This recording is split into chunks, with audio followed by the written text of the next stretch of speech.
one of the other things we're talking to clients at the moment is having a veto right in there, for example. So if you've got a governance attack or something like that happening, or just cool down periods in event that those things are going to happen. Yep. Because you're seeing, much more protocols, and I think some of the protocols will eventually start looking at each other. How can they interact with each other's DAOs voting on other DAOs. Yep. So I think there's a lot to consider there. Maybe almost getting back to the setup and the legal structure, getting the foundation up and running. What are some of the issues you guys have seen with the setup, as you're going through the process with clients, some of the stumbling blocks they've hit?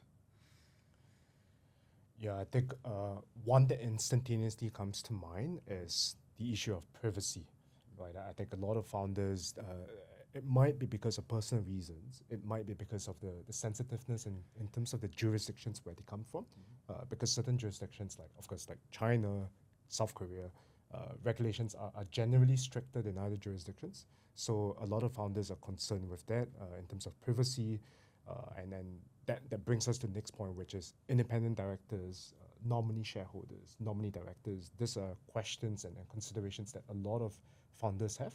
I think they are not clear in terms of the distinction between an independent director like yourself, Patrice, and a nominee director and nominee shareholder. Right, they are very, very different in terms of the job scope, the responsibilities, the liabilities that those parties should be bearing, etc.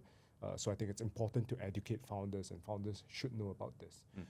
Second, I think a lot of founders are unclear in terms of which jurisdictions they should set up, and primarily there are a few considerations. One, we would always advise them to seek guidance from their potential lead investors, because the lead investors themselves would have certain investment mandates or restrictions from the investment committee as to which jurisdictions their portcos can operate from or should be located in.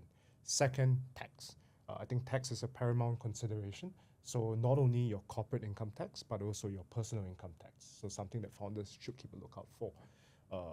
So these are the two key considerations that I think we have experience when guiding clients with regard to corporate structure.